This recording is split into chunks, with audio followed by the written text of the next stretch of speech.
नमस्कार, मैं हूं शबीना परवीन और आप देख रहे हैं मेरे साथ भारत मीडिया। कुएं में मिली थी टुकड़ों में लाश, आजमगढ़ में पकड़ा गया एक और आफताब। खबर उत्तर प्रदेश के आजमगढ़ से। श्रद्धा हत्याकांड के बाद एक और दिल दहला देने वाले मामले का खुलासा हुआ है।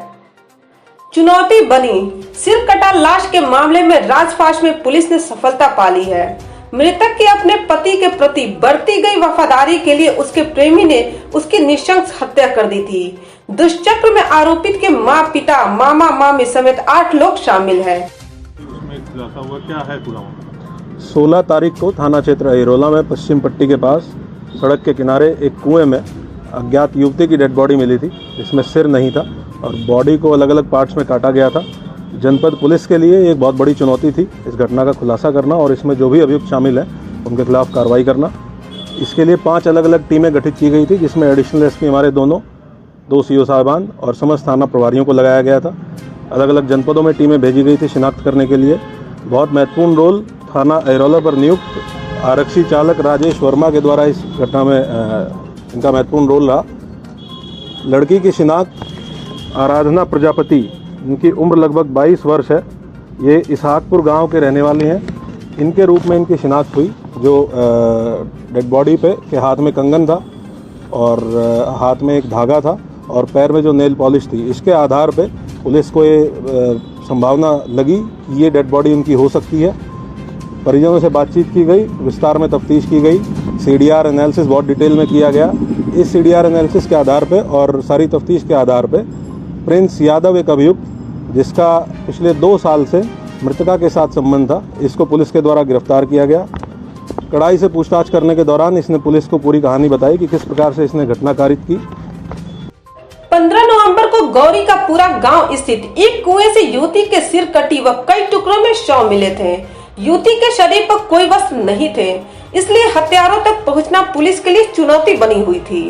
शुक्रवार को इसहाकपुर गांव निवासी केदार प्रजापति अपने पुत्र सुनील प्रजापति के साथ थाने पर पहुंचे और युवती के शव के फोटोग्राफ आदि देख उसकी पहचान अपनी विवाहित पुत्री आराधना 22 वर्ष के रूप में की थी। उसके हाथ का कंगन को उसके भाई ने पहचान लिया था। कल रात्रि को इसको गिरफ्तार किया गया।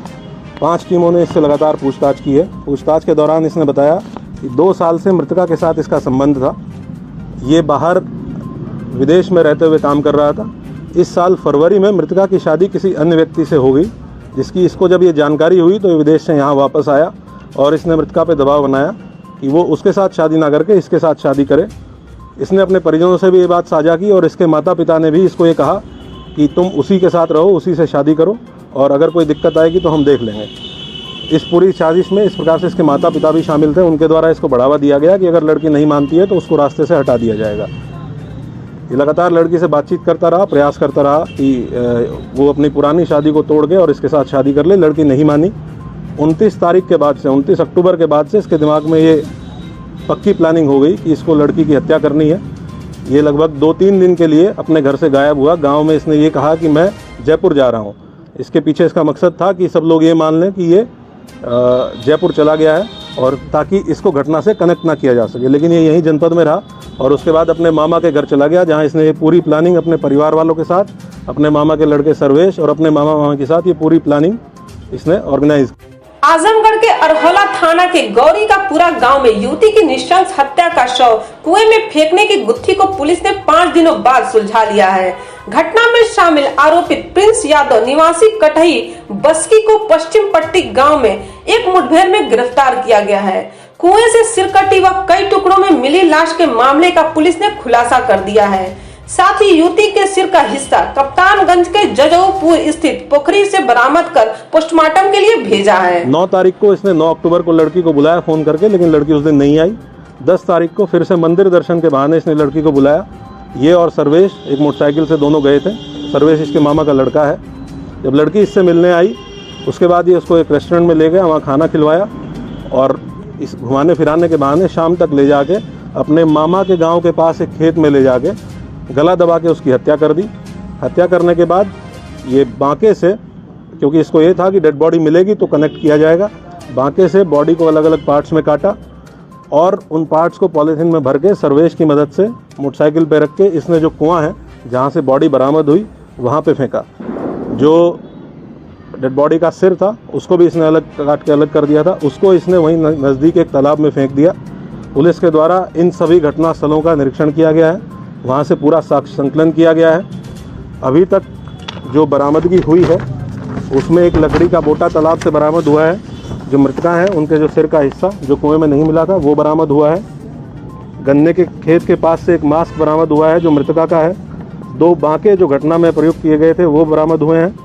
अपहृता के समस्त कपड़े पुलिस के द्वारा बरामद किए गए हैं और उसके साथ साथ उस खेत में जिसमें एक घटना कारित की गई थी, जहां ये काटने की घटना कारित की गई थी, वहां से साक्ष्य संकलन के दौरान ईंख के जो पत्तियां थी जिसमें ब्लड लगा हुआ था उसको भी साक्ष्य संकलन के दौरान पुलिस के द्वारा एकत्र किया गया। इसमें फॉरेंसिक टीम के द्वारा बहुत साइंटिफिक तरीके से सारे एविडेंस को कलेक्ट किया गया है। आला कत्ल की बरामदगी के दौरान आज लगभग 2:30 बजे इसके द्वारा, जब पुलिस के द्वारा तलाशी की जा रही थी आला कत्ल के लिए, इसके द्वारा पुलिस टीम पे फायर किया गया। आत्मरक्षार्थ कंट्रोल्ड फायरिंग में जो पुलिस टीम के द्वारा की गई, इसको दाहिने घुटने में गोली लगी है, बेहोश हो गया। इसको उपचार के लिए जिला अस्पताल भेजा गया है जहां वर्तमान में इसकी स्थिति स्टेबल है। इसके पास से एक अवैध असला और उसके साथ साथ जो राउंड इसने पुलिस के ऊपर 4 राउंड फायर किए थे उनका खोखा कारतूस और लाइव राउंड बरामद हुआ है और विस्तार में इससे पूछताछ की जाएगी।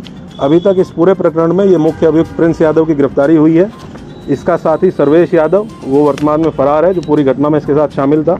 इसके ऊपर 25,000 रुपये का पुरस्कार मेरे द्वारा घोषित किया गया गिरफ्तारी के लिए। 5 टीमें जो लगी हुई थी वो लगातार इसकी गिरफ्तारी के लिए लगी रहेंगी। 7 अन्य लोगों को भी पुलिस के द्वारा इसमें अभियुक्त बनाया गया है। इसमें जो प्रिंस के माँ और बाप हैं, प्रिंस का मामा और मामी, प्रिंस के मामा के लड़के ब्रजेश की पत्नी सुमन, इसका भी इस घटना में बहुत अहम रोल रहा। सुमन के साथ भी इसका अफेयर था। प्रिंस का अफेयर अपने मामा के लड़के ब्रजेश की पत्नी सुमन के साथ अफेयर था और सुमन, क्योंकि सुमन के साथ इसके शारीरिक संबंध भी थे, तो सुमन चाहती थी कि ये लड़की रास्ते से हट जाए, इसलिए सुमन के द्वारा भी इस घटना में इसका पूरा साथ दिया गया। प्रिंस की बहन, जिसके माध्यम से इस लड़की से प्रिंस की जान पहचान हुई थी, ये भी इसमें मुलजिम बनी है और प्रिंस की एक और मामी जो इसको शरण देने में जिसने मदद की थी, इन सभी को अभियुक्त बनाया गया है। इस प्रकार से 8 फरार अभियुक्त आज की डेट में हमारे हैं। 5 टीमें इनकी गिरफ्तारी के लिए गठित की गई हैं। बहुत जल्दी हम लोग इसमें गिरफ्तारी सुनिश्चित करेंगे। इसके साथ साथ थाना अहरौला पर तैनात आरक्षी चालक राजेश वर्मा, जिनके द्वारा इस पूरे घटनाक्रम में शिनाख्त में खास करके बहुत ही अहम योगदान दिया गया और इनकी तत्पर कार्रवाई की वजह से हम लोग 4 दिन के अंदर इस घटना का खुलासा करने में कामयाब रहे। इनको 5,000 रुपये का नगद पुरस्कार मेरे द्वारा दिया जा रहा है। सर्विलांस टीम जिन्होंने लगातार मेहनत की, इनको 5,000 का पुरस्कार मेरे द्वारा दिया जा रहा है। और जो अन्य टीम इसमें लगी थी, जिसमें हमारी दोनों एसओजी टीमें हैं, उसके साथ साथ थाना अध्यक्ष फूलपुर है, थाना अध्यक्ष अहरौला हैं और हमारे गजेटेड ऑफिसर्स हैं, सीओ लालगंज हैं, सीओ बूढ़नपुर हैं, एडिशनल एसपी आर्य साहब हैं। 25,000 का पुरस्कार मेरे द्वारा इनको दिया जा रहा है। हम लोग इसको आगे की विवेचना भी और जितने भी अभियुक्त हैं इनके विरुद्ध बहुत कठोर कार्रवाई सुनिश्चित करेंगे और भी कोई लोग अगर इसमें ऐसे हैं जिन्होंने इनको शरण दी होगी, उनको भी मुलजिम बनाते हुए गैंगस्टर की कार्रवाई इसमें आगे की जाएगी। सर, इसमें बॉडी को डिस्पोज करने के लिए केवल उसको नृशंसता से काटा गया था? हाँ, क्योंकि ये मारने, जो इसने पूछताछ में बताया है, वो बताया है कि इसने गला दबा के उसको मार दिया और क्योंकि ये चाहता था कि बॉडी की शिनाख्त ना हो पाए, क्योंकि बॉडी की शिनाख्त नहीं होगी तो ये घटना से कनेक्ट नहीं हो पाएगा। और इसके गाँव में लोगों को ये जानकारी इसने दी थी कि मैं जयपुर गया हुआ हूँ, तो ये चाहता था कि बॉडी की शिनाख्त ना हो, इसलिए इसने लकड़ी के बोटे पे उससे बांके से बॉडी को काट दिया और बाकी बॉडी पार्ट्स उस कुएं में फेंक दिए, क्योंकि वो कुआं बिल्कुल एकदम ढका रहता था, उस पर बहुत सारी ऊपर खरपतवार थी ताकि लोगों को पता ना चले। और जो सिर था बॉडी का वो इसने एक तालाब में फेंक दिया ताकि शिनाख्त ना हो सके और पुलिस इस तक पहुँच ना सके। इस जघन्य हत्या के बाद एक सवाल खड़ा हो रहा है, कहाँ है मेन स्ट्रीम मीडिया जो दिल्ली हत्याकांड में जंगल की खाक छान रही है, एक समुदाय की फ्रिज खोज रही है। यहाँ एक पतिव्रता नारी जो शादीशुदा प्रेमी टुकड़ों में काट देता है, खामोश क्यों? उसे बताना होगा। वह अपनी टीआरपी के लिए देश में लोगों में नफरत पैदा करना, आपस में बांटना, क्या मीडिया का अब यही काम रह गया? आफ्ताब तो कहीं मिल जाएंगे, फिर एक आफ्ताब में हल्ला, दूसरे पर चुप्पी क्यों? कब बंद होगा अपराध पर अपराधियों में एक समुदाय विशेष को या उसमें कम्युनल एंगल खोजना?